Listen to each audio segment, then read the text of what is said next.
প্রিয় দর্শক, স্বাগত জানাচ্ছি আগামীর বাংলাদেশ অনুষ্ঠানে। আশা করি আপনারা ভালো আছেন, সুস্থ আছেন। আজকে আমাদের সঙ্গে অতিথি হিসাবে রয়েছেন এম আবদুল্লাহ, ব্যবস্থাপনা পরিচালক, বাংলাদেশ সাংবাদিক কল্যাণ ট্রাস্ট। রয়েছেন জগন্নাথ বিশ্ববিদ্যালয়ের রাষ্ট্রবিজ্ঞান বিভাগের সহযোগী অধ্যাপক মাজবাউল আজম সওদাগর। আপনাদের দুজনকেই স্বাগত। ধন্যবাদ। আপনারা দুজনেই জানেন যে বাংলাদেশে এখন আলোচনার অন্যতম বিষয় হলো ইনকিলাব মঞ্চের মুখপাত্র এবং ঢাকা ৮ আসনের সম্ভাব্য স্বতন্ত্র প্রার্থী উসমান হাদির উপর হামলা। এই বিষয় নিয়ে সরকার উদ্বিগ্ন।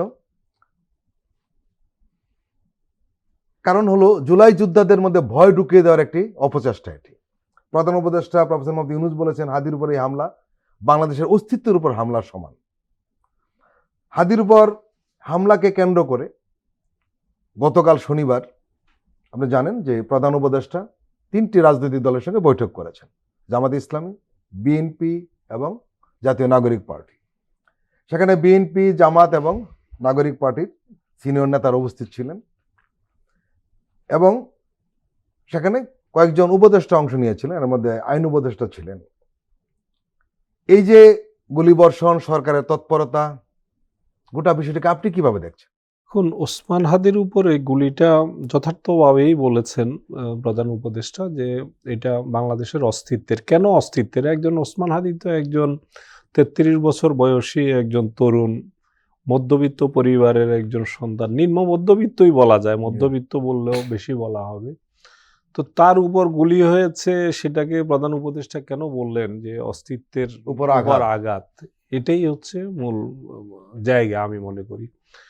এই ওসমান হাদিরাই কিন্তু আমাদেরকে, আজকে আমরা এখানে বসে কথা বলছি, আজকে বাংলাদেশে মানে মুক্ত যে গণমাধ্যম থেকে শুরু করে মুক্ত দেশ, মুক্ত পরিবেশ, এই ওসমান হাদিদের মতো কিছু তরুণের জীবন বাজি রেখে তাদের জীবনকে তুচ্ছ করে যে জুলাই আন্দোলনে নেতৃত্ব দেয়া, সেখানে লড়াই করা, সেই লড়াইয়ের মধ্য দিয়েই কিন্তু আজকের অর্জন। এই যে ডক্টর মোহাম্মদ ইউনূস যেখানে বসে আজকে রাষ্ট্রটাকে পুনর্গঠন করতে চাইছেন, সংস্কার করতে চাইছেন, এটা কিন্তু তাদেরই অবদান। তাদের মতো কিছু তরুণের, সেই জানবাজ তরুণের লড়াইয়েরই একটা ফলাফল আমরা মনে করি। তো সেই জায়গা থেকে তিনি যথার্থভাবেই বলেছেন। ওসমান হাদির উপর যেভাবে আক্রমণটা হয়েছে, এই আক্রমণ কিন্তু অনেকে এটাকে একেবারে সিম্পলিফাই করে বলছেন যে এটা নির্বাচন বানচালের। আমি কিন্তু এটাকে শুধুমাত্র নির্বাচন বানচালের উপর যে যারা ফোকাস করছে, তারা আসল জায়গাটিকে অন্যদিকে আসল দৃষ্টি ফেরানোর একটা প্রয়াসও আমি মনে করি। হ্যাঁ, এ ধরনের ঘটনার মধ্য দিয়ে আওয়ামী লীগ তো তাদের ছাড়া কোনো নির্বাচন হতে দিতে চায় না, তারা নির্বাচন ভণ্ডুল করতে চায়, আরও প্রার্থীদের উপর হয়তো আক্রমণ হবে। কিন্তু ওসমান হাদি কিন্তু একজন প্রার্থী হিসেবে আক্রমণটা হয়েছে, এই সরলীকরণ যারা করছেন আমি তাদের সাথে দ্বিমত পোষণ করি। কারণ ওসমান হাদিকে কিন্তু টার্গেট করা হয়েছে একেবারে জুলাই অভ্যুত্থানের পরেই, বিশেষ করে 32 নম্বর যে ভাঙ্গার পর থেকেই তার উপর খুবই তার জীবনের উপর হুমকি আসছিল। ওসমান হাদি নিজেও সে বিভিন্ন সময়ে স্ট্যাটাস দিয়ে বলেছেন যে তাকে দেশি বিদেশি নম্বর থেকে তাকে কিভাবে তার পরিবারের সদস্যদেরকে, নারী সদস্যদেরকে ধর্ষণ করবে, তাকে হত্যা করবে, আরও কী কী করবে, এগুলো কিন্তু নিরন্তর হুমকিগুলো আসছিল। এবং সেটা প্রতিবেশী দেশ ভারতের অবস্থানকারী যে পতিত শক্তি, সেই শক্তির পক্ষ থেকে সরাসরি এই হুমকিগুলা দেয়া হচ্ছিল।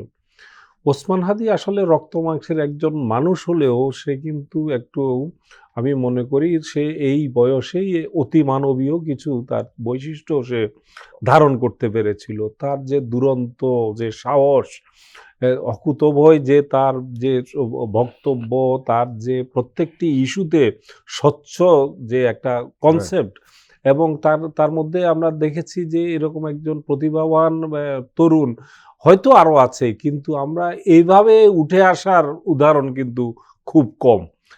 সে যেভাবে উঠে এসছে এবং প্রত্যেকটি জায়গা, তার প্রত্যেকটি বক্তব্যের জায়গায় সেখানে অখণ্ডনীয় যুক্তি ছিল এবং সে বোল্ডনেস যার যে ছিল, এটা কিন্তু মানুষের, বাংলাদেশে আজকে কি সৎ এবং সাহসী মানুষের বড়ই অভাব। কিন্তু আপনার তরুণ প্রজন্মের মধ্যে আমরা এই জায়গাটাতে আমরা ওসমান হাদিকে একটা আইকনিক জায়গা থেকে আমরা দেখতে পেয়েছি এই সময়টাতে।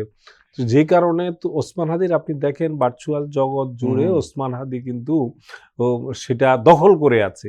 সে যে ভালোবাসা ইতিমধ্যেই পেয়েছে এই ঘটনার পর থেকে, দুঃখজনক ঘটনার পর থেকে, আমি মনে করি এর চাইতে বড় একজন মানুষের জন্য পাওয়ার আর বড় কিছু থাকে না। এত অল্প আপনি বয়সে। এত অল্প বয়সে আপনি প্যারালালি একজন রাজনীতিবিদ 60-70 বছর রাজনীতি করেও কিন্তু এ ধরনের ভালোবাসা করাতে পারে না। আমি দেখছি যে প্রত্যেকেই তার জায়গা থেকে দল, মত, পথ নির্বিশেষে একমাত্র পতিত শক্তি ছাড়া বাকি সবাই কিন্তু এই জায়গাটাতে এক কাতারে এসে তার জন্য আল্লাহর কাছে ফরিয়াদ জানাচ্ছে সে যেন ফিরে আসে। তো আমরা বিশ্বাস করি যে আল্লাহ তার এই যে দেশের জন্য, জনগণের জন্য যে দেশপ্রেম, অগাধ দেশপ্রেম নিয়ে সে দেশের জন্য যেভাবে কাজ করছিল, এই জন্যই তাকে জনগণের মাঝে আল্লাহ সুস্থ করে ফিরিয়ে দিবে, এই প্রত্যাশা আমরা করতেই পারি। প্রফেসর মেজবাহ, শনিবারের ওই বৈঠকে প্রধান উপদেষ্টা প্রফেসর মোহাম্মদ ইউনূস বলেছেন যে উসমান হাদির উপর হামলা পূর্ব পরিকল্পিত ও গভীর ষড়যন্ত্রের অংশ, এর পেছনে বিরাট শক্তি কাজ করছে। তিনি আরও বলেছেন যে এখন পর্যন্ত যে তথ্য পাওয়া গেছে তাতে মনে হচ্ছে ষড়যন্ত্রকারীরা তাদের নেটওয়ার্ক বিস্তৃত করেছে, তারা প্রশিক্ষিত শুটার নিয়ে মাঠে নেমেছে। আসলে আতঙ্কজনক কথা। এবং আপনি নিশ্চয়ই জানেন যে পত্রিকায় খবরও বেরিয়েছে যে অন্তত 3 জনকে খুব টার্গেট করে নেওয়া হয়েছে। একজন হল উসমান হাদি, হাসনাত আবদুল্লাহ এবং ব্যারিস্টার ফোয়াদ। আপনি নিশ্চয়ই খবরগুলো দেখেছেন, কি বলবেন? এই যে 3 জনের নাম বললেন আপনি, জি, এই 3 জনের নাম বললে এর সাথে আরো অনেকগুলো আছে। এরা হচ্ছে জুলাই বিপ্লবের পরে যে তরুণ নেতৃত্ব যারা উঠে এসেছে তাদের মধ্যে এই 3 জন কিন্তু অন্যতম। এবং এই 3 জনের বক্তব্যগুলো যদি আপনি বিশ্লেষণ করেন, আপনি দেখবেন যে তারা প্রকৃতপক্ষে মানে জুলাই বিপ্লবের যে স্পিরিট, জুলাই বিপ্লবের যে চাওয়া, জুলাই বিপ্লবের যে ফিলোসফিক্যাল ফাউন্ডেশন, জুলাই বিপ্লবের যে ন্যারেটিভ, এই জিনিসগুলো কিন্তু তারা আমাদের সোসাইটিতে, রাজনৈতিক অঙ্গনে তারা প্রচার করতো এবং এমনভাবে করতো খুবই বোল্ডলি। সো এই কাজটা করতে গিয়ে তারা শত্রুতে পরিণত হয়েছে, পতিত যে শক্তি তাদের শত্রুতে পরিণত হয়েছে। এবং এখান থেকে আমরা একটা জিনিস পরিষ্কার বুঝতে পারছি, অনেকে বলছেন যে নির্বাচন বালচালের ষড়যন্ত্র। আমি মনে করি এই ষড়যন্ত্রটা তার চেয়ে অনেক বেশি। যে পলাতক যে শক্তি, তারা 5 আগস্টের পর থেকে যে বাংলাদেশের রাজনৈতিক অঙ্গনে বিভিন্নভাবে যে ফেরার জন্য চেষ্টাগুলো করেছিল আমরা সবাই জানি। তো আমার কাছে মনে হচ্ছে যে প্রত্যেকটা চেষ্টা তাদের ব্যর্থ হয়েছে, যে কোনোভাবেই হোক। এবং সর্বশেষ তাদের, আমার ধারণা, আপনি দেখেন যে অনেকগুলো টেলিফোন কনভারসেশন আমরা শুনতে পাচ্ছি, সেগুলো শুনে যেটা বোঝা যাচ্ছে যে এটা তাদের হচ্ছে সর্বশেষ একটা চেষ্টার একটা অংশ, যে এইভাবে কিছু মানুষকে কিলিং করে বাংলাদেশকে তারা একেবারে অস্থিতিশীল করে দিবে। তো সেই বিষয়টাকে আমার মনে হয় প্রফেসর ইউনূসের যে বক্তব্যটা আপনি বললেন প্রধান উপদেষ্টার, তো তিনি আসলে কিন্তু সেই বিষয়টাকে এখানে মিন করেছেন। এবং আমাদের জন্য সবচেয়ে আশার দিক হচ্ছে যে কালকে যে 3টা রাজনৈতিক দলের সাথে প্রধান উপদেষ্টা বৈঠক করেছেন, 3টা দলে কিন্তু এখানে সবাই মিলে একটা ঐক্যর কথা বলেছেন। তো আমরা আশাবাদী যে সর্বশেষ এই ঘটনাগুলোকে কন্টেইন করার জন্য রাজনৈতিক দলগুলো হয়তো আবারও একটা এখানে একটা যোগ করে দিই, সেটা হলো যে আপনি জানেন যে ওই শনিবারের বৈঠকে আরেকটা ব্যাপার হয়েছে, সেটা হলো যে বৈঠকে ইনকলাব মঞ্চের উদ্যোগে উসমান হাদির উপর ন্যাক্কারজনক হামলার পরিপ্রেক্ষিতে সর্বদলীয় যে প্রতিবাদ সভার সিদ্ধান্ত নিয়েছে রাজনৈতিক দলগুলো, সেখানে সভা উপস্থিত থাকবে। সেটি হয়তো 2-1 দিনের মধ্যে অনুষ্ঠিত হবে। এবং ফেসিবাদ বিরোধী রাজনৈতিক ঐক্যে যাতে ফাটল না ধরে সেজন্য রাজনৈতিক দলগুলোর মধ্যে যোগাযোগ বাড়ানোর প্রয়োজন বলে মনে করছেন বিএনপি, জামাত এবং এনসিপি। এ ব্যাপারে দলগুলো সুদৃঢ় অবস্থান নেবে বলে জানান তারা। আসলে কি নেবেন? হ্যাঁ, প্রাথমিকভাবে আমরা এটা বিশ্বাস করতে চাই, যেহেতু প্রধান উপদেষ্টার কার্যালয়ে তার সামনে একটা বৈঠকে এই ধরনের কথা তারা বলেছেন, এবং রাজনৈতিক দলগুলো নিশ্চয়ই এটা উপলব্ধি করতে পারছেন যে হাদি কিন্তু একজন স্বতন্ত্র প্রার্থী ছিল। জি জি, স্বতন্ত্র প্রার্থী ছিল। তো এখানে বিএনপির প্রার্থী আছে, জামাতের প্রার্থী আছে, স্বতন্ত্র আছে, এনসিপির আছে। সো এখানে প্রার্থীদের নিরাপত্তার বিষয়টা কিন্তু অবশ্যই রাজনৈতিক দলগুলো খুব সিগনিফিকেন্টভাবে তারা কিন্তু এটা ভাবছে। তো সেই প্রেক্ষাপট বিবেচনায় আমার দৃঢ় বিশ্বাস যে রাজনৈতিক দলগুলো সত্যিকারভাবেই তারা ঐক্যের এই আহ্বানকে তারা ভালোভাবে রেসপন্স করবেন এবং এখান থেকে একটা প্রতিরোধ গড়ে উঠবে। এবং এটাও ঠিক যে এই ধরনের প্রতিরোধ গড়ে ওঠা ছাড়া আমাদের এই চ্যালেঞ্জটা যে তৈরি হলো, এই চ্যালেঞ্জটা মোকাবেলার আর কোনো পথ আছে আমার কাছে মনে হচ্ছে না। তো সেই প্রেক্ষাপটে আমি দৃঢ়ভাবে বিশ্বাস করি যে রাজনৈতিক দলগুলো আবারও এখানে ঐক্যের পথে হাঁটবেন এবং এটাকে কন্টিনিউ করবেন ভবিষ্যতে। এম আব্দুল্লাহ, আমরা দেখছি যে এইখানে রাজনৈতিক দল বিশেষ করে বিএনপি নেতা সালাউদ্দিন আহমেদ এবং জামাত নেতা গোলাম পরোয়ার কিছু ভালো কথা বলেছেন। সালাউদ্দিন সাহেব বলেছেন যে এই পরিস্থিতিতে আমাদের অবশ্যই ঐক্যবদ্ধ থাকতে হবে, কোনো অবস্থাতে পরস্পরের দোষারোপ থেকে বিরত থাকতে হবে। তিনি আরও বলেছেন যে আমাদের মধ্যে যতই রাজনৈতিক বক্তব্যের বিরুদ্ধে থাকুক না কেন, জাতির স্বার্থে এবং জুলাইয়ের স্বার্থে আমাদের ঐক্যবদ্ধ থাকতেই হবে। আবার জামাত নেতা গোলাম পরোয়ার বলেছেন যে সাম্প্রতিক সময়ে আমাদের মধ্যে নানা বক্তব্য একে অন্যকে দোষারোপ করার প্রবণতা বাড়িয়েছে, যার ফলে আমাদের বিরোধীরা সুযোগ পেয়েছে। আমাদের পূর্বের ন্যায় ঐক্যবদ্ধ থাকতে হবে। তিনি আরও বলছেন যে ক্ষুদ্র দলীয় স্বার্থে আমরা একে অন্যকে প্রতিপক্ষ বানিয়ে ফেলেছি, জাতিকে বিভক্ত করে এমন কথা আমরা কেন বলবো? সব দলকে তাদের কমিটমেন্ট ঠিক রাখতে হবে। আমরা এই অনুষ্ঠানে আপনার সঙ্গে আমরা আলোচনা করেছি, সেটা হলে আমরা বারবার বলতাম যে ফেসিস্ট বিরোধী শক্তিগুলির মধ্যে যত অনৈক্য বাড়বে তত ফেসিস্টরা শক্তিশালী হবে এবং তারা সাহস পাবে। এবং তারা শুধু সাহসই পায়নি, তারা আসলে ভয় ধরিয়ে দেওয়ার চেষ্টা করছে। এখন এই রাজনৈতিক দলগুলো একটা বৈঠকে ভালো ভালো কথা বললেন, বাস্তবে এর প্রতিফলনকে আমরা আশা করতে পারি?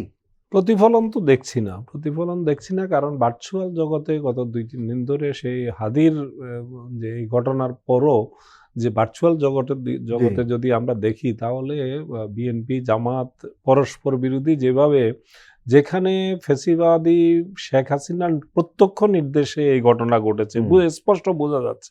এবং ইতিমধ্যে যাকে চিহ্নিত করা হয়েছে সে ছাত্রলীগ নেতা এবং ছাত্রলীগের কেন্দ্রীয় 1 নাম্বার সদস্য, তার যে আমি তাদের যে প্রেস রিলিজের কপি দেখলাম, এবং সে আদাবর থানার সভাপতি ছিল।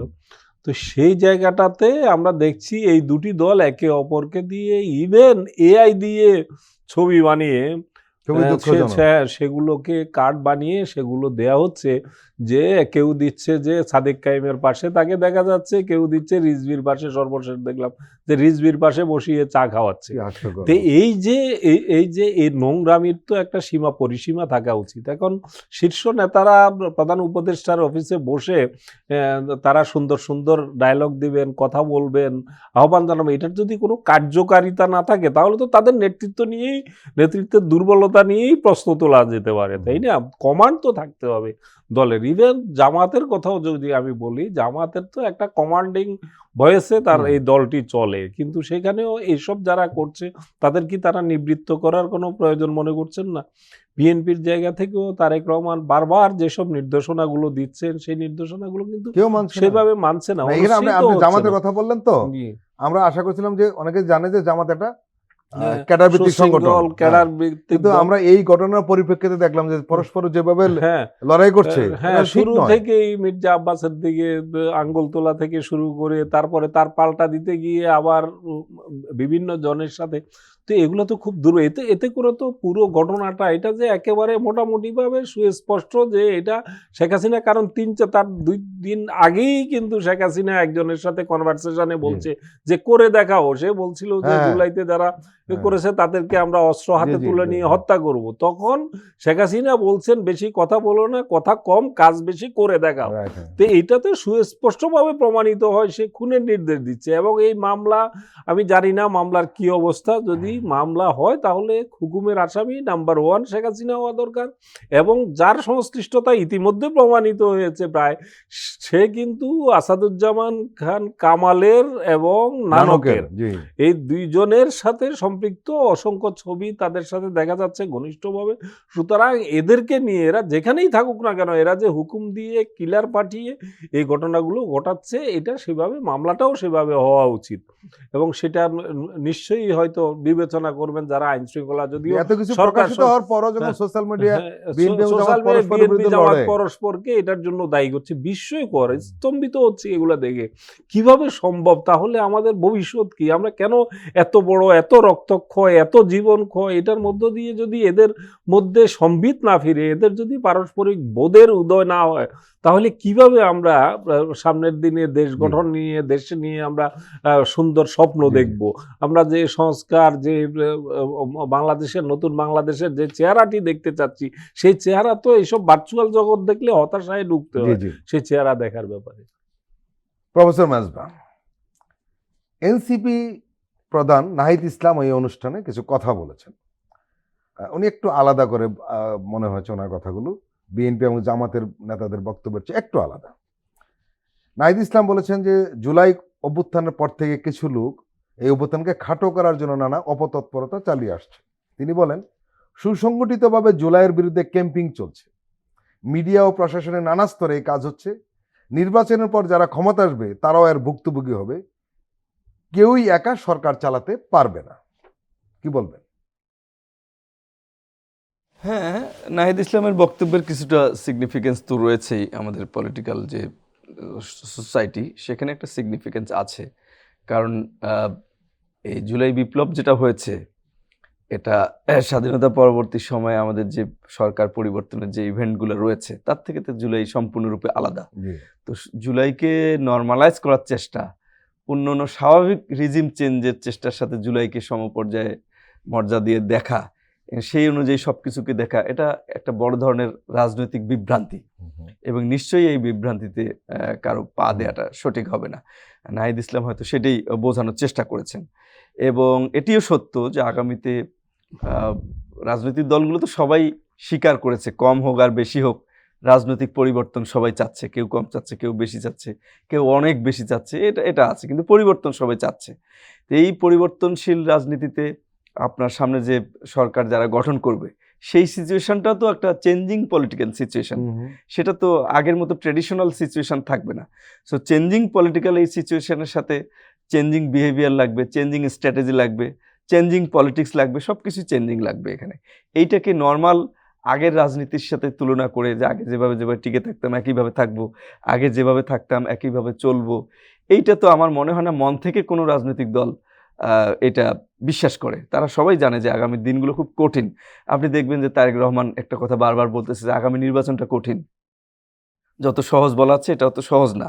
এর পাশাপাশি তিনি দুইটা জিনিসকে ইঙ্গিত করতেছেন এই কথার মধ্যে দিয়ে। নির্বাচনকে যেমন বলতেছেন, নির্বাচন পরবর্তী যে রাজনীতি সেটাকেও তিনি কিন্তু বোঝাচ্ছেন।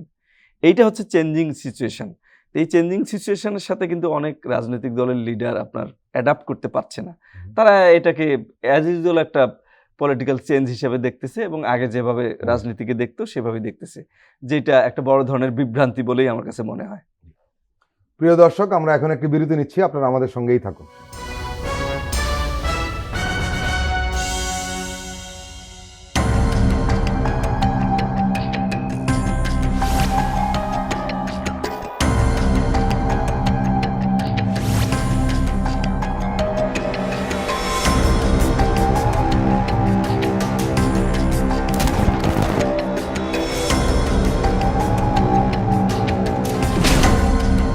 ফ্যাসিবাদের দিনলিপি, গবেষণা ও উপস্থাপনা সাইদ খান, প্রযোজনা আফরোজা সুলতানা ও মামুন মাহমুদ। দেখবেন প্রতি রবি থেকে বৃহস্পতিবার সন্ধ্যা 7টায়।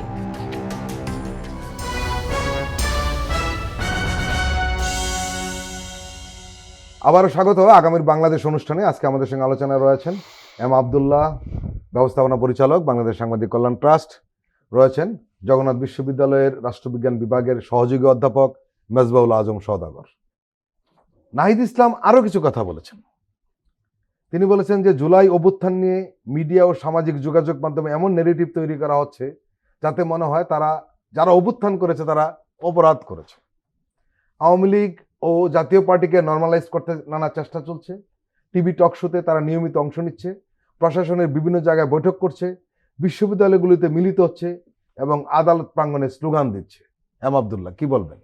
খুবই খুবই মানে গুরুত্বপূর্ণ বিষয় তিনি রেজ করেছেন। এটা কিন্তু আমরাও আমাদের এখানেও আমরা বিভিন্ন সময়ে আলোচনাগুলো করেছি। তিনি একদম প্রধান উপদেষ্টার সামনে কথাগুলো বলে এসছেন, এটাই বাস্তবতা। এটা যে প্রধান উপদেষ্টা বা অন্য তার সঙ্গে যে তখন যে রাজনীতিবিদরা ছিলেন তারা যে দেখছেন না, তারা যে অনুধাবন করছেন না, এটাই একটা আমাদের জন্য আমি মনে করি এটা কষ্টের জায়গা। জি। যে আপনি দেখেন, আপনি টেলিভিশনগুলোতে দিনে দিনে এমন সব গেস্টকে আনা হচ্ছে যাদেরকে দিয়ে প্রকারান্তরে সরাসরি না হলেও আস্তে আস্তে কিন্তু প্রতি সপ্তাহেই দেখবেন এটার ক্ষেত্রে কিন্তু এই ফেসিবাদী পতিত ফেসিবাদী শক্তির পক্ষে এক ধরনের কায়দা করে তাদেরকে নরমালাইজ করা, তাদের পক্ষে একটা নেগেটিভ তৈরি করার জন্য কিন্তু চেষ্টাগুলো হচ্ছে এবং এটা জোরদার হচ্ছে। প্রতি সপ্তাহেই আপনি দেখবেন যে আগের সপ্তাহের তুলনায় গলা উঁচু হ্যাঁ, হচ্ছে। হ্যাঁ, আগের সপ্তাহের তুলনায় প্রত্যেক সপ্তাহেই আপনি দেখবেন যে তাদের গলা উঁচু হচ্ছে, তাদের কণ্ঠ কিন্তু আস্তে আস্তে জোর বাড়ছে তাদের কণ্ঠের। এই যে জায়গাগুলো, এগুলো দেখভাল করার যাদের দায়িত্ব তারা ঠিকঠাক মতো দেখছেন কিনা এটা একটা কনসার্নের বিষয়। বিশেষ করে নাহিদ ইসলামের অন্য বক্তব্যগুলোর মধ্যে যে প্রত্যেকটা সেক্টরেই সেখানে আপনি দেখেন যে বিচারক যে বিচারপতি এই যে সম্ভাব্য যে খুনি অভিযুক্ত যে মানে খুন চেষ্টা, হত্যা চেষ্টার সাথে জড়িত যাকে চিহ্নিত করা হয়েছে সে কিন্তু এই জুলাইয়ের পরেই কিন্তু ডাকাতি মামলায় গ্রেপ্তার হয়েছিল। গ্রেপ্তার হওয়ার পর 1 মাসের মধ্যে অস্ত্র সহ গ্রেপ্তার হয়েছিল, পিস্তল সহ গ্রেপ্তার হয়েছিল। 1 মাসের মধ্যে তাকে জামিন দেয়া হলো এবং সেটা উচ্চ আদালত থেকে দেয়া হলো এবং যেই বিচারপতির নাম এসছে জামিনের সাথে আমরা দেখলাম, এটা নিয়ে তুমুল আলোচনা হচ্ছে গত 2 দিন, যে বিচারপতির নাম আসছে এই বিচারপতি কিন্তু চিহ্নিত সেই ফেসিবাদের দোসর সেই বিচারপতি এবং তার হাত দিয়ে ডাকসু নির্বাচন স্থগিতের ঘটনা ঘটেছে, আরো অনেক বিতর্কিত রায় তার হাত দিয়ে হয়েছে। তো এই কাজগুলো হচ্ছে, কিন্তু এটা দিনে দিনে যে এটার যে একটা এবং সে কারা জামিন করিয়েছে সেই আলোচনাও কিন্তু ব্যাপকভাবে হচ্ছে যে কারা তাকে 1 মাসের মধ্যে জামিন করিয়ে দিল। অস্ত্র মামলায় অস্ত্র মামলায় গ্রেপ্তার হওয়ার পর এভাবে জামিন হয়ে যাওয়া, এটা কিন্তু এক ধরনের বিস্ময়কর একটা বিষয়। জামিনের প্রসেস করতেই তো হাইকোর্ট পর্যন্ত আসতেই লেগে যায় 5 মাস 6 মাস, সেখানে গ্রেপ্তার হওয়ার 1 মাসের মধ্যে কিভাবে উচ্চ আদালত থেকে আরেকটা যোগ করি আব্দুল্লাহ, নাহিদ ইসলাম আরো কিছু কথা বলেছেন, সেটা হলো যে জুলাইকে সবাই মিলে ওন করতে হবে। জুলাইকে কে কি বলবে এই টানাপোড়েনে আমরা জুলাইকে শেষ করে দিচ্ছি। ষড়যন্ত্রকারীরা আমাদের অনেককে আমাদের পরাজয় হিসাবে দেখছে, তারা ভারতে বসে যা ইচ্ছে তাই করছে আর আমরা কিছুই করতে পারছি না। তিনি আরেকটা কথা বলেছেন যে বুদ্ধিজীবী বেশে, সাংস্কৃতিক কর্মী বেশে আওয়ামী লীগের উদ্দেশ্য বাস্তবায়নকারীদের থামাতে হবে। উনি আহ্বান জানিয়েছেন সরকারকে ব্যবস্থা নিতে হবে। একদম রিয়েল চিত্রটাই তিনি তুলে ধরেছেন এবং সেখানে আরেকটি গুরুত্বপূর্ণ কথা তিনি বলেছেন তাকে যখন সেখানে তার নিরাপত্তার বিষয়টি উত্থাপিত হয়, তিনি বলেছেন যে আমরা নিরাপত্তা নেব না, কিন্তু ঐক্য করেন তাহলে নিরাপত্তা নিশ্চিত হবে। এটা সবচেয়ে আমি মনে করি সেখানকার সামারাইজ যে যদি আমরা বলি যে এই জায়গাটাতে তিনি বলেছেন আমি একজন নিরাপত্তা পরই নিয়ে গুল্লাম আর হলো, তাতে কিন্তু নিরাপত্তা মিলবে না। যদি সবার ঐক্যতান যদি থাকে জুলাইয়ের পক্ষের সবার, তাহলেই কিন্তু সবার যে নিরাপত্তা নিশ্চিত হবে। এই কথাটির উপরও তিনি সেখানে জোর দিয়েছেন এবং সেখানে যেই কয়টা সেক্টরে তিনি মানে সেখানে মেনশন করেছেন যে কয়টা সেক্টরের কথা এবং সেটাই প্রকৃত চিত্র, এতে দ্বিমত করার কিন্তু কোনো সুযোগ নাই। একদম আমার কাছে মনে হয়েছে তার বক্তব্যটি এটা আমাদের নিজেদের মধ্যে আমরা তাৎক্ষণিকভাবে আমরা আলোচনা করেছি যে বক্তব্যটা অত্যন্ত বলিষ্ঠ এবং সুস্পষ্ট। এই ব্যাপারে যদি সরকারের যারা যেখান থেকে দায়িত্ব পালন করছেন তারা যদি এই বিষয়গুলো সঠিকভাবে হ্যান্ডেল করতে না পারেন, দেখভাল করতে না পারেন, তাহলে এটার জন্য তো এ ধরনের মূল্য, এ ধরনের বিব্রতকর অবস্থা সরকারকেই সবচেয়ে বেশি চাপে পড়তে হবে। যত যাই বলি না কেন, কোনো যুক্তি দিয়ে কিন্তু এটা খণ্ডন করা যাবে না। প্রফেসর মেজবা, ওই অনুষ্ঠানে হাসনাত আব্দুল্লাহ ছিলেন। উনি বলছিলেন যে আমরা নিজের ঐক্যবদ্ধ থাকতে না পারলে কোনো নিরাপত্তায় আমাদের কাজে আসবে না, যেটা এম আব্দুল্লাহ বলছিলেন যে রাজনৈতিক স্বার্থে দলগুলো আওয়ামী লীগকে নানা রকম সুযোগ তৈরি করে দিচ্ছে, এই অভিযোগও কিন্তু এই অনুষ্ঠানে তুলেছেন। সেখানে উপদেষ্টা আসিফ নজরুল কিছু কথা বলেছেন। এর মধ্যে উল্লেখযোগ্য হলো যে রাজনৈতিক দলগুলোর মধ্যে হানাহানি শুরু হওয়ার পর থেকেই আওয়ামী লীগ শক্তিশালী হয়েছে। রাজনৈতিক দলগুলোকে ঐক্যবদ্ধ থাকার আহ্বান জানিয়ে তিনি বলেছেন যে আপনাদের শুধু দলীয় স্বার্থ নয়, জাতীয় স্বার্থের বিষয়ে সজাগ থাকতে হবে। দুজনের কথা মোটামুটি কাছাকাছি। একজন নিরাপত্তার বলছেন যে আওয়ামী লীগের সুযোগ সুবিধা দেওয়া হচ্ছে রাজনৈতিক স্বার্থে, আর ঐক্যবদ্ধ না থাকলে নিরাপত্তা কোনো কাজে আসবে না। এবং আসিফ নজরুল দলীয় স্বার্থের চেয়ে জাতীয় স্বার্থকে বড় করে দেখার আহ্বান জানিয়েছেন, কি বলবেন? এটা সঠিকটাই বলেছেন উনি, কারণ এই মুহূর্তে নির্বাচন যত ঘনিয়ে আসছে, জি। আমি রাজনৈতিক দলগুলোর দিকে লক্ষ্য করছি তারা অনেকটা জাতীয় স্বার্থের কথাটা ভুলে গিয়ে কিভাবে ভোটের রাজনীতিতে সবাই জড়িয়ে পড়ছেন আর কি, এবং সংকীর্ণ দলীয় স্বার্থটাই সেখানে বেশি বেশি এমফাসাইজ পাচ্ছে, এবং যার ফলে কিন্তু এই পতিত শক্তি আস্তে আস্তে আস্তে আস্তে শক্তিশালী হচ্ছে। এখন হচ্ছে এটাকে কিভাবে আপনি কন্টেইন করবেন। এখানে একটা দুঃখজনক ঘটনা হলো, ফেসিস্ট বিরোধী রাজনৈতিক দলগুলো যদি এই সুযোগটা তৈরি করে দেয় ফেসিস্টদের, তাহলে কেমন একটা দুঃখজনক ঘটনা কি এটা দাঁড়াবে? দুঃখজনক শুধু বললে হবে না, তার চেয়ে আরো বড় কোনো ভাষা আছে কিনা আপনি সেটা দেখেন। আত্মঘাতী। আত্মঘাতী এরকমই আপনি ব্যাপারটা ভোটের সেই হিসাব পর্যায়ে। নিকাশে আপনি দেখবেন সারা দেশে আওয়ামী লীগকে পুনর্বাসনের জন্য প্রতিযোগিতায় জি। নেমে গেছে। এই বিষয়ে আমি সব আলাদাভাবে দল আসবো অবশ্যই। আপনার কাছে। জি। তো এইটার এখন কন্টেইন করার একমাত্র উপায় হচ্ছে এই যে যেটা বললেন আব্দুল্লাহ ভাই, যে হুম। ইন্ডিভিজুয়াল সিকিউরিটির কথা এখানে চিন্তা করে কোনো কাজ হবে না। সেটা হচ্ছে একটা সম্মিলিতভাবে ঐক্য প্রতিষ্ঠা করলে একমাত্র রাষ্ট্রের নিরাপত্তা এবং এই জায়গাগুলোকে কন্টেইন করা যাবে। জি।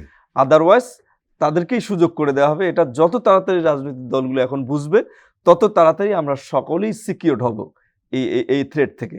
আদারওয়াইজ এই থ্রেটটা আমাদের সামনে থাকবেই, আমরা সবাই ইনসিকিউরড। আব্দুল্লাহ, আপনি নির্বাচন এবং ভোটের হিসাব নিকাশের কথা তুলছিলেন। আপনি জানেন যে ফেসিস্ট বিরোধী দলগুলো অনেক সংযত এখন এই ব্যাপারে, আওয়ামী লীগের ব্যাপারে। তারা ভোটের হিসাবেই কঠোর অবস্থান নিতে চাইছে না। অবস্থান এমন দাঁড়িয়েছে, গণতন্ত্র রক্ষার লড়াই রাজনৈতিক ভাষণে অনেকটা গৌণ হয়ে যাচ্ছে। আমার প্রশ্ন হলো যে বিরোধী দলগুলো কি মনে করে যে কঠোর কথা বলে ভোট হারানোর ঝুঁকি আছে? যদি তাই থাকে, সেই ভয় কোথা থেকে হলো? জুলাই পরবর্তী পরিবর্তন কি আবার সত্যিই বিপদে?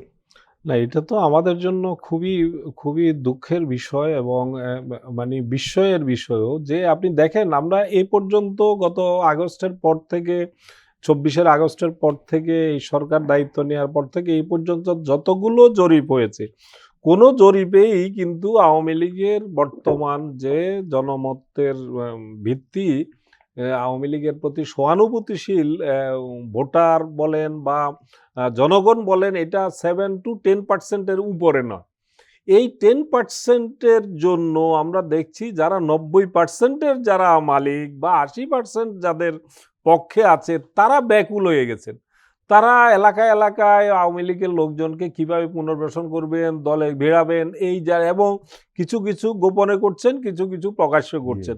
গোপনে যেগুলা করছেন এগুলো আবার ধরা পড়ে যাচ্ছে। জনসভায় যখন তাদেরকে বক্তৃতা করতে দিচ্ছে, সভা সমাবেশে তারা কিন্তু ওই যে বিএনপি চেয়ারপারসন শেখ হাসিনা বলে ফেলতেছেন, ম্যাডাম দেশনেত্রী শেখ হাসিনা বলে ফেলছেন, এর মধ্য দিয়ে জয় বাংলা স্লোগান দিচ্ছেন। তো এইভাবে এই পরিস্থিতি, তো এটা যে কতটা হতাশার, কেন তাদের ভোট প্রয়োজন হবে, কেন আওয়ামী লীগের পতিত শক্তির ভোটের জন্য আমরা এইভাবে তাদেরকে সুযোগ করে দেব, প্ল্যাটফর্ম করে দেব, এবং তাহলে তাদের গত 15 বছরে তারা এলাকায় যত অপরাধ করেছে, যত লুটপাট করেছে, যত ছিনতাই, চাঁদাবাজি, টেন্ডারবাজি যা করেছে, সবগুলোর দায়িত্ব তো আপনার ঘাড়ে এসে আপনাকে নিতে হবে সেটা। এখন এই ভোটের জন্য 200-500 ভোটের জন্য তারা হয়তো বিগত সময়ে এলাকায় প্রভাব বিস্তার করেছি ক্ষমতার জোরে, সেই প্রভাব আপনি কাজে লাগাইতে চাচ্ছেন। সেটা কাজে না লাগিয়ে আপনি যদি নীতির উপর থাকেন, আপনি যদি ওই প্রশ্নে পতিত শক্তির ব্যাপারে আপোষহীন থাকেন, তাহলে তো অটোমেটিকলি আপনার ভোট বাড়বে। কিন্তু এখানে সেই জায়গাটাতে না গিয়ে কিছু লোককে এমনও ঘটছে যে এলাকায় যে অস্ত্রবাজি করে, যে প্রভাবশালী মনে করছেন যে তাকে যদি নেওয়া যায় তাহলে কেন্দ্র দখলের ক্ষেত্রে বা কেন্দ্র রক্ষার ক্ষেত্রে, দখলের কথা তো আর বলেন না, বলেন যে কেন্দ্র রক্ষার জন্য, ভোট কেন্দ্র রক্ষার জন্য এ ধরনের লোকজনের দরকার আছে, এইভাবে যুক্তি দেখাচ্ছেন। তো এইটা এর চাইতে দুর্ভাগ্যজনক আর কি হতে পারে? জুলাই বিপ্লবের সাথে এর চাইতে বড় বেইমানি, বিশ্বাসঘাতকতা আর কি হতে পারে? এটার কিন্তু কেউ বেশি করছেন, কেউ কম করছেন, এর থেকে কিন্তু কোনো দলই কিন্তু মুক্ত নয়। মুক্ত নয়। এটাই হলো সবচাইতে দুঃখের বিষয়। জি। যারা আগামী দিনে ক্ষমতা প্রত্যাশী তারা যা খুশি তাই করবেন, জনগণ তাই মেনে নেবে। তারা যদি এটা ভেবে থাকেন তাহলে কিন্তু এরা ভুল করবেন।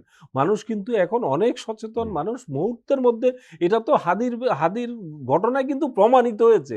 হাদির মতো হাদি কিন্তু সবারই কিন্তু সমালোচনা করতেন হাদি। জিয়াউর রহমানের, শহীদ রাষ্ট্রপতি জিয়াউর রহমানের প্রশংসা করেছেন তিনি, এবং বিএনপি যে আদর্শচ্যুত হচ্ছে এ ব্যাপারে বিএনপিকে সতর্ক করেছেন যে আপনারা শহীদ জিয়ার আদর্শে ফিরে যান, বেগম খালেদা জিয়ার রাজনীতিতে ফিরে যান। এগুলো কিন্তু হাদি কিন্তু বারবার তার বক্তব্যে কিন্তু বলেছেন, এবং জামাতের বেলায় বলেছেন যে নিজামী মুজাহিদরা যে আদর্শ আপনাদের সামনে রেখেছে, জীবন দিয়ে গেছে, যেই কারণে আপনারা কিন্তু সেখান থেকে বিচ্যুত হয়ে যাচ্ছেন। আপনি দেখেন যে জামাত ইসলামীতে যোগ দিলেন মেজর আক্তারের মতো একটা চরম বিতর্কিত একজন মানুষ, যার যার ব্যাপারে যাকে তো মানে 4-5 দিন আগেও তার একটা টক শো দেখে লোকজন তাকে বদ্ধ উন্মাদ হিসেবে আখ্যায়িত করছে।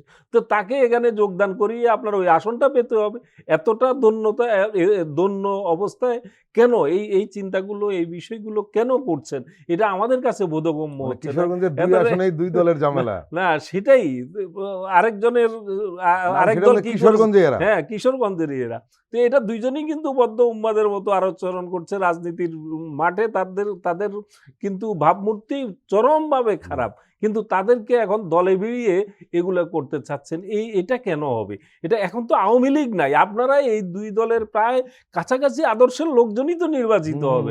মিলেমিশে রাষ্ট্রটা চালান না 5 বছর, তারপরে এবার নিজেদের শক্তপোক্ত অবস্থান নিয়ে তারপরে নিজেরা এগুলা করতে পারবেন। আপাতত জুলাই উত্তর বাংলাদেশকে নিজেরা মিলেমিশে নিজেরা একটা সমঝোতার মাধ্যমে, বোঝাপড়ার মাধ্যমে 5টা বছর মানুষকে অন্তত শান্তিতে থাকতে দেন এবং মানুষকে শঙ্কামুক্ত থাকতে দেন। ফ্যাসিস্ট শক্তি এই 5 বছর যদি আপনারা ঐক্যবদ্ধ থাকতেন, এবারের নির্বাচনটা যদি বোঝাপড়া করে করেন, তাহলে দেখবেন ফ্যাসিস্ট শক্তি এমনি নির্মূল হয়ে যাবে। কিন্তু আপনারা যত বিভাজিত হচ্ছেন, তারা যত শক্তি সঞ্চয় করছে। এই অবস্থার জন্য আপনাদেরকে দায় নিতে হবে, এই দলগুলোকে দায় নিতে হবে কিন্তু। জি, প্রিয় দর্শক, আমরা আবার একটি বিরতি নিচ্ছি, আপনারা আমাদের সঙ্গেই থাকুন।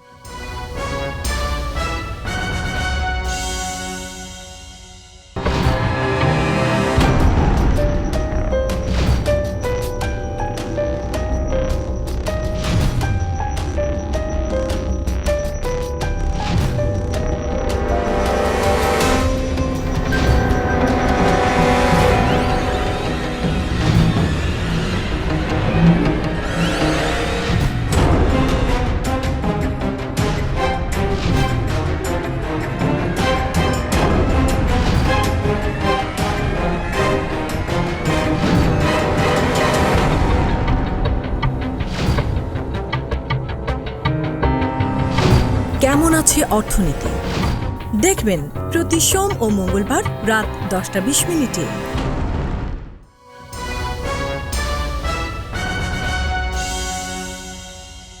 আবারও স্বাগত আগামীর বাংলাদেশ অনুষ্ঠানে। আজকে আমাদের সঙ্গে অতিথি হিসাবে রয়েছেন মেজবাউল আজম সওদাগর, সহযোগী অধ্যাপক রাষ্ট্রবিজ্ঞান বিভাগ, জগন্নাথ বিশ্ববিদ্যালয়।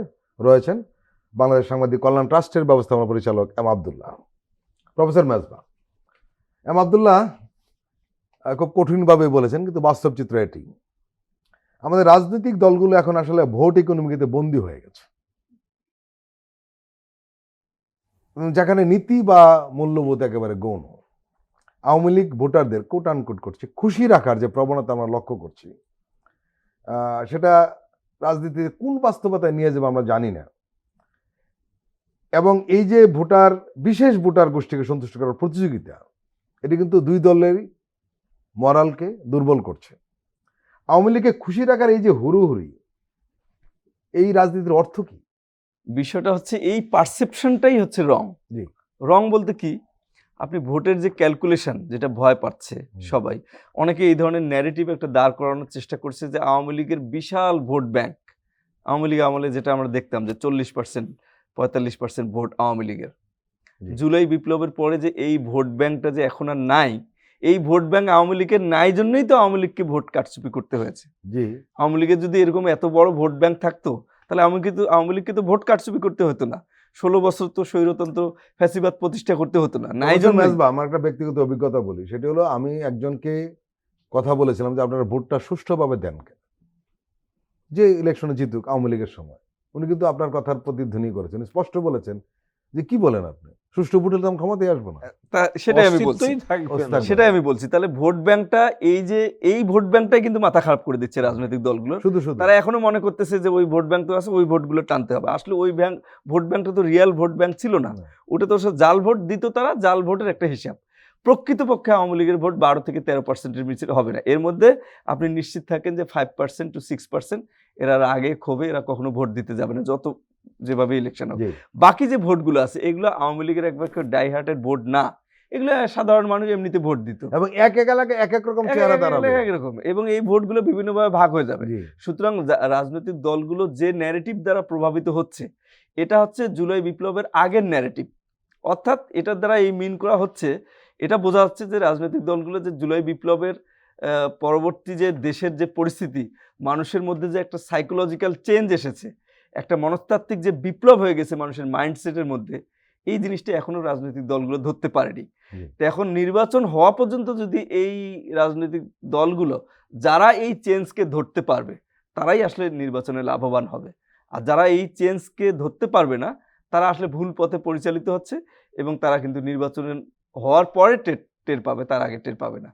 আমার কাছে এটুকুই মনে হচ্ছে। জি। সুতরাং পুরো একটা রং ন্যারেটিভ দ্বারা রাজনৈতিক দলগুলো পরিচালিত জি। হচ্ছে, অ্যাটলিস্ট এই ভোটের ক্যালকুলেশনটা। Right. তারা নিজেও তো একটা ইন্টারনাল একটা জরিপ করে দেখতে পারে, হুম, হুম, হুম। প্রফেশনাল অর্গানাইজেশন দিয়ে একটা ভালো জরিপ করে তারা দেখতে পারে যে আসলে মাঠের অবস্থাটা কি। এটা জামাত দেখতে পারে, এটা বিএনপি দেখতে পারে, এটা অন্য দলগুলো দেখতে পারে। দেখলেই তারা প্রকৃত চিত্রটা জি। পেয়ে যাবে। এর মধ্য দিয়ে তারা এই ভুল ন্যারেটিভ থেকে রাজনৈতিক দলগুলো বের হয়ে আসতে পারে। এটাই একমাত্র পথ সঠিক জায়গায় আসার জন্য আমি মনে করছি। এম আব্দুল্লাহ, আপনি নিজে একজন সাংবাদিক, এখন একটি দায়িত্বে রয়েছেন, সেটা আবার সাংবাদিকদেরই নিয়েই আপনার কাজকর্ম। আপনি কলাম লিখেন। আমরা আপনি জানি যে আপনি মিডিয়াকে খুব কাছ থেকে দেখার সুযোগ রয়েছে আপনার। আমরা একদম মাঠের সাংবাদিক। আপনি মিডিয়া নিয়ে কিছু কথা বলছিলেন এর আগে, আমরা একটু নির্দিষ্ট করে বলতে চাই আপনার কাছে। আপনি নিশ্চয়ই লক্ষ্য করেছেন যে বাংলাদেশের মিডিয়া ধীরে ধীরে তার পুরনো চেহারায় ফিরে যাচ্ছে, এবং এই মিডিয়াগুলো এখন কিন্তু মোটামুটি সরাসরিভাবে জুলাই যোদ্ধাদের, জুলাই গণঅভ্যুত্থানকে নেতিবাচকভাবে প্রভাবিত করার চেষ্টা করছে, উপস্থাপনা করছে। এমনকি শরীফ ওসমান হাদির নিউজটি পরিবেশনার ক্ষেত্রেও কোনো কোনো মিডিয়া যে ধরনের ন্যাক্কারজনক ঘটনা ঘটিয়েছে, সেটি আপনি নিশ্চয়ই লক্ষ্য করেছেন। তাকে অন্যভাবে চিহ্নিত করার চেষ্টা করা হয়েছে, এবং এটা সবাই বলছে, এবং যারা টক শোতে এসে কথা বলেন গলা উঁচু করে, যেটা বলছিলেন আপনি, তারাও তাদের নিজস্ব ফেসবুক স্ট্যাটাসে হাদিকে নেতিবাচক ব্যবস্থাপনা করার একটা প্রবণতা দেখেছে, সাহস দেখিয়েছে। এখানে একটা প্রশ্ন কিন্তু অনেকে তুলেছেন, আমাদেরকে বলেন যারা সাধারণ মানুষ, যে এখন তো মিডিয়াগুলো হয় বিএনপি জামাতের কেউ না কেউ প্রভাবিতভাবে এখন চলে, এবং এটাই সত্য। যদি তাই চলে, তাহলে তারা এইখানে এসে এই ধরনের বয়ান কিভাবে বলার চেষ্টা করতে পারেন? বিশেষ করে এই জুলাই যোদ্ধাদেরকে বিতর্কিত করা, যেটা আমরা এর আগে বলছিলাম। আর সবচেয়ে বড় কথা হলো যে এই গণ অভ্যুত্থানকে খাটো করে দেখানোর একটা প্রবণতা তারা করছে। এরা কিন্তু কেউ এখন তারা ইনক্লুসিভ নির্বাচনের কথা বলে, কিন্তু এরা কখনোই বলে নাই 14তে, 18তে অথবা 24-এ তাদের মুখে আমরা শুনিনি যে জামাত বিএনপি ছাড়া ইলেকশন কেমনে হবে, এটা তারা বলে নাই কখন।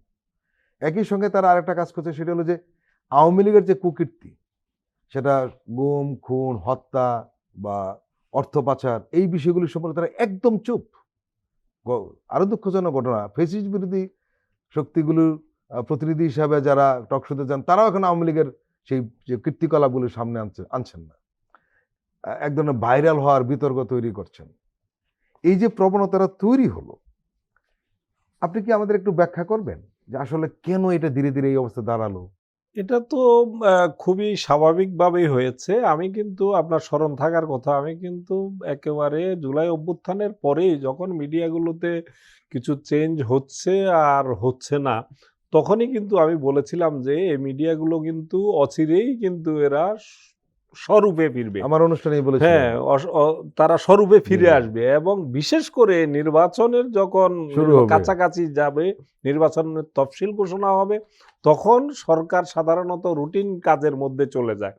এইসবগুলোর ক্ষেত্রে সরকারের নিয়ন্ত্রণ অনেক শিথিল হয়ে যায়, তখন কিন্তু মিডিয়া বলেন এবং বিভিন্ন বাহিনী বলেন, যে পুলিশ বাহিনী সহ বিভিন্ন বাহিনীতে যারা এতদিন ঘাপটি মেরেছিল, তারা কিন্তু স্বরূপে সচেহারায় কিন্তু ফিরে আসবে। এটা কিন্তু আগেই বলেছিলাম সেই আশঙ্কার কথা, এবং সে আশঙ্কাই ফলতে শুরু করেছে। আপনি বলছিলেন যে বিভিন্ন মিডিয়াতে জাতীয়তাবাদী ধারার, ইসলামপন্থী ধারার লোকজনই পরিচালনা করছে। আসলে তাদেরকে তো ওখানে কিনে নিয়েছে পুতুলের মতো। তাদেরকে এক একজনকে 5 লাখ টাকা মানে স্যালারি ধরে একটা গাড়ি, দামি একটা গাড়ি দিয়ে, একটা বাসা দিয়ে তাদেরকে ওখানে কিনে নেওয়া হয়েছে। এখানে একটু সংশোধন আমি করতে চাই আপনার বক্তব্যে। হুম। আমরা এটাও জানি, আপনি নিজেও জানেন, যে রাজনৈতিক দলগুলো থেকে আবার প্রতিনিধি হিসাবে লোক পাঠানো হয়েছে। না, সেটা আমি তাহলে বলছি কি যে দাঁড়ালো? না, সেটা দাঁড়ালো, আমি সেটাই বলছি জি। যে তাদেরকে যারা নিয়েছে, আমি তাদের দৃষ্টিভঙ্গির জি, কথা হ্যাঁ। বলছি। তাদের দৃষ্টিভঙ্গিটা হচ্ছে যে এই যে পরিবর্তনের পর তারা যে 15 বছর ধরে ফেসিবাদের সেবা করেছে, ফেসিবাদের দাসত্ব করেছে, সেটার জন্য আক্রোশের মুখে পড়তে পারে। এই আক্রোশ থেকে বাঁচার জন্য তারা কিন্তু একজন শিখণ্ডীর মতো একজনকে নিয়ে তারা সেখানে বসিয়েছে, সুযোগ সুবিধা দিয়ে। তখন রাজনৈতিক দলগুলোর সাথে যোগাযোগ করে তাদের মতামত হয়তো নিয়েছে, কিন্তু টার্গেটটা হচ্ছে এখানে এমন একজনকে রাখবো, সে পুতুলের মতো এখানে থাকবে, তাকে দিয়ে আপাতত আমরা সামলে উঠবো এবং জি। যথাসময়ে আসল চেহারায় ফিরে আসবো। জি। সেটাই কিন্তু হচ্ছে।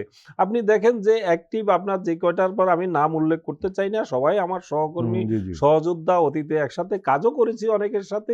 এদের প্রত্যেকের গার্ড সম্পর্কে আমার মানে সম্যক ধারণা আছে। এরা ওইসব জায়গায় বসে বসে কি করছেন এবং কতটা তারা অ্যাসার্ট করতে পারছেন, কতটা জি। তারা সেখানে নীতি নির্ধারণীতে ভূমিকা রাখতে পারছেন, এগুলোর খোঁজখবর আমাদের কাছে আছে। এরা একেবারেই সেখানে শুধুমাত্র সুযোগ সুবিধা নিয়ে কেবলমাত্র রুটিন একটা পদ অলঙ্কৃত করে রেখেছেন, কিন্তু তাদের নিচের লেয়ারগুলোতে, প্রত্যেকটা লেয়ারে কিন্তু ফেসিবাদের শক্ত দোসররা কিন্তু এখনো বহাল যারা মূল তবিয়তে আছে। কাজটি করছে। হ্যাঁ, তারা যা করার তারা তাই করছে। তাদের সাথে পতিত শক্তির নিয়মিত যোগাযোগ আছে। তারা সেখান থেকে স্ক্রিপ্ট তৈরি করে দিচ্ছে। সেভাবেই কিন্তু বিভিন্ন জায়গায় সেটা হচ্ছে। এম আব্দুল, আরেকটা প্রশ্ন আপনাকে করতে চাই, সেটা হলো যে আওয়ামী লীগ মাঠে নেই, তাদের কার্যক্রম নিষিদ্ধ, কিন্তু তারা মিডিয়ায় আছে, টেলিভিশন টক শোতে আছে কিন্তু সক্রিয়ভাবেই। টক শো কি রাজনৈতিক পুনর্বিন্যাসে নতুন যুদ্ধক্ষেত্রে পরিণত হচ্ছে? এটা তো হবেই। এটা তো শেখ হাসিনা খুব ভালো করে জানেন জি। কিভাবে এদেরকে ব্যবহার করতে হয়। গত 15 বছরও ব্যবহার করে তারা দেখিয়েছেন, এবং এখনো কিভাবে ব্যবহার করতে হবে। আপনি জানেন আওয়ামী লীগের কাছে প্রচুর লুটের অর্থ আছে। জি। আর এই লুটের অর্থের কাছে মিডিয়া প্রতিষ্ঠানগুলো নানানভাবে যে কতটা কুপকাত হতে পারে, কতটা নতজানু হতে পারে, কতটা দাসত্বের জায়গায় তাদেরকে, এদের দুর্বলতাগুলোও কিন্তু শেখ হাসিনার কাছে আছে।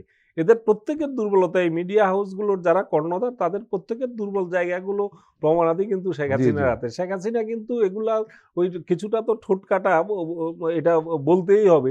এ কিন্তু মুখের উপর বলে দিতে পারে, তোমাকে এই দিয়েছিলাম না, আর তুমি এই অপকর্ম করেছিলে না, তো এটা এখন আমি যেভাবে বলতেছি এইভাবে চালাও। তো এটা তারা চালাইতে জি। সেটা বাধ্য, এবং যত দিন যাবে আপনি দেখবেন যে পরিস্থিতি যদি ঘোলাটে হয়, তারা কিন্তু একেবারে এখন তো পুরোপুরি না সেই চেহারা নেই, এবং যারা এখন উপরের দিকে বসেছে তাদেরকেও অনেককে দেখবেন যে এক সময় তাদের পরিণামও হয়তো সেভাবে দেখতে পাবেন না আর কি অনেককে, এবং সেটা সময়ে আমাদেরকে দেখতে হবে। এই আশঙ্কার জায়গাটাও কিন্তু আমার কাছে আছে। জি। প্রফেসর মেজবা, আমরা মোটামুটি একটা চিত্র আঁকার চেষ্টা করলাম যে ফেসিস্টরা কিভাবে জায়গা করে নিচ্ছে, কেন জায়গা করে নিচ্ছে, কারা সুযোগ দিচ্ছে, কিভাবে সুযোগ দিচ্ছে। শরীফ ওসমান হাদির উপর হামলার উপর কিন্তু এই প্রশ্নগুলো আরো জোরালোভাবে সামনে আসছে। কারণ হলো এই ঘটনা, প্রশ্ন উঠেছে যে এই ঘটনা কি পতিত রাজনৈতিক শক্তিকে নতুন করে স্পেস দিচ্ছে, কাদের সাহস বাড়িয়ে দিচ্ছে, এই প্রশ্ন উঠেছে। এটা কি ক্ষমতার পুরনো ছায়ায় ফিরে আসা? আরো বড় প্রশ্ন উঠেছে, সেটা হলো জুলাই পরবর্তী গণতান্ত্রিক অগ্রযাত্রার জন্য এটি কি একটি অশনি সংকেত, সতর্ক সংকেত? কি বলবে? শক্তিশালী হওয়ার পিছনে দুইটা জিনিস, একটা হচ্ছে পলিটিক্যাল হার্ড পাওয়ার, আরটা হচ্ছে পলিটিক্যাল সফট পাওয়ার। আপনি আপনি দেখছেন যে পলিটিক্যাল হার্ড পাওয়ারটা নাই, আওয়ামী লীগের মিছিল নাই, মিটিং নাই, সংগঠন নাই, কিন্তু তাদের একটা পলিটিক্যাল সফট পাওয়ার আছে। এই সফট পাওয়ারটাকে বিভিন্নভাবে শক্তিশালী করা হচ্ছে। যেমন বুদ্ধিজীবী ধার করে নিয়ে আসা হচ্ছে টিভি চ্যানেলগুলোতে, তাদের নিয়ে বয়ান উৎপাদন করা হচ্ছে। তারা তো মানে রিজিমটাকে নর্মালাইজ করার চেষ্টা করছে এবং এটাকে জুলাই বিপ্লবটার কোনো বিশেষ গুরুত্ব আপনি তাদের আলোচনা, আমি কাদেরকে মিন করলাম আপনি জানেন, যে জুলাই বিপ্লবটা যে একটা বিশেষ গুরুত্বপূর্ণ এটা তারা মনে করে না। তাদের আলোচনা শুনলে আপনি দেখবেন যে এটা একটা স্বাভাবিক বিষয়, ওরা গেছে এখন এরা আসবে, এই ধরনের একটা বিষয়, যে আওয়ামী লীগ চলে গেছে তো এখন এরা আসছে, এটা স্বাভাবিক, এটা চেঞ্জ হয়েছে। কিন্তু এটা তো স্বাভাবিক চেঞ্জ না। এই যে সফট পাওয়ারটাকে শক্তিশালী করার মধ্য দিয়ে আস্তে আস্তে হার্ড পাওয়ারও কিন্তু শক্তিশালী হচ্ছে। কিন্তু ফ্যাসিস্ট বিরোধী রাজনৈতিক দলগুলোর সফট পাওয়ারের খবর কি? তাদের সেটাই তো। সফট পাওয়ার নেই। তাদের সফট পাওয়ার আছে, আমি তো তারা সেইটাকে শক্তিশালী না করে তো তারা বিভিন্ন প্রক্রিয়ার মধ্যে এমনভাবে জড়িত হয়ে গেছে যার মাধ্যমে যে আওয়ামী যে সফট পাওয়ার সেটাকেই তারা তাদের ইন্ধনেই, সবার ইন্ধনে বলবো, আপনি এনসিপি বলেন, জামাত বলেন, বিএনপি বলেন, সবাই কিন্তু তাদের এটা তো স্পেসটা তৈরি করে দিচ্ছে তারা। হ্যাঁ, এর জন্য অবশ্যই পলিটিক্যাল পার্টিগুলো দায়ী, অনেকাংশে এটার জন্য মিডিয়া দায়ী। মিডিয়াও অনেক ক্ষেত্রে সফট পাওয়ারটাকে শক্তিশালী করার জন্য অবশ্যই। কাজ করছে এবং সেটার দিকে যে পলিটিক্যাল শক্তিগুলোর যে নজর দেওয়া দরকার, এই নজর দেওয়ার কাজটা নাই। নজর দেওয়ার কাজটা নাই এই কারণে তারা ওই যে ভোটের যে রাজনীতি সেইটাতে তারা জড়িয়ে পড়েছে। জড়িয়ে পড়ার মধ্য দিয়ে ভুল ন্যারেটিভ দ্বারা তারা পরিচালিত হচ্ছে, মনে করছে যে এই সফট পাওয়ারটাকে শক্তিশালী করলে হয়তো আমরা আওয়ামী লীগের ভোটগুলো পাবো। মানে এই ধরনের নানান চিন্তা তাদের মধ্যে কাজ করছে, যেটা পলিটিক্যালি একটা রং পথ জুলাই বিপ্লবের পরে, এইটা তারা বুঝতে পারছে না। আর আরেকটা জিনিস বুঝতে পারছে না যে সাধারণ জনগণের মধ্যে যে ব্যাপক সাইকোলজিক্যাল একটা বিপ্লব হয়েছে সেটা এখনো ধরতে পারেনি, যার ফলে তারা এই ভুল পথগুলোতে এখন পর্যন্ত পা দিয়েছে। এখন এই ভুল পথে যে পা দিয়েছে এটা চোখে আঙ্গুল দিয়ে দেখায় দিল আমাদের হাদির উপর যে আক্রমণ। এই চোখে আঙ্গুল দিয়ে দেখা দেওয়ার পর কিন্তু আপনি তার একটা প্রমাণ দেখি যে প্রফেসর ইউনূসের সামনে আবার 3টা রাজনৈতিক দল গিয়ে বলল যে না, আমাদের মধ্যে ঐক্য প্রয়োজন। এর মধ্যে দিয়ে বোঝা যাচ্ছে যে তারা কিছুটা আবার সচেতন হওয়ার একটা ব্যাপার। তো তারা, আমি আশা করি যে তারা আর অবহেলা না করে তারা এই পর্যন্তই তাদের মধ্যে কনফ্লিক্টিং রিলেশনটার ইতি টানবে এবং ঐক্যের ভিত্তিতে আগামী দিনের রাজনীতি তারা করবে। তাহলে একমাত্র এই জায়গাগুলোতে আমরা পরিবর্তন দেখতে পারবো এবং রাষ্ট্র, সমাজ সবাই আমরা নিরাপদ বোধ করব। আব্দুল্লাহ, শরীফ ওসমান হাদির ঘটনাটি সবচেয়ে যেটা আলোচনা হচ্ছে সেটি হলো যে ফ্যাসিস্টরা এই তরুণদের মনে এক ধরনের ভয় ধরিয়ে দিতে চায় এবং এই ভয় ধরিয়ে তারা দিতে কতটুকু সক্ষম হলো বা না হলো, কিন্তু সাধারণ মানুষ কিন্তু আতঙ্কিত হচ্ছে। আপনার দৃষ্টিভঙ্গিতে এই ভয় বা আতঙ্ক থেকে বেরিয়ে আসার উপায়টা কি? এটা তো একটা আপেক্ষিক ব্যাপার। ভয়ের বিষয়টা, ভয় তো কিছুটা আতঙ্ক, এই জাতীয় ঘটনায় তো আতঙ্ক, জনমনে আতঙ্ক সৃষ্টি হয় এবং স্বাভাবিকভাবে যারা বিপ্লবী শক্তির মধ্যেও এক ধরনের মানুষের জানের মায়া তো মানুষের মধ্যে আছেই। আমি আরেকটু নির্দিষ্ট করে বলি, বিশেষ করে এই বিপ্লবের অংশগ্রহণকারী তরুণরা অনেকেই খুব পরিচিত মুখ। সাধারণ তারা হয়তো ভয় পাচ্ছে না, তাদের কথাবার্তা ভয় পেয়েছে মনেও হয় না, যে কারণে তারা নিরাপত্তাও চান না। কিন্তু সাধারণ মানুষ কিন্তু এই তরুণদের নিয়ে একটা উদ্বেগের মধ্যে রয়েছে। আমি আসলে এই দিকটা আপনাকে বলতে বলছি।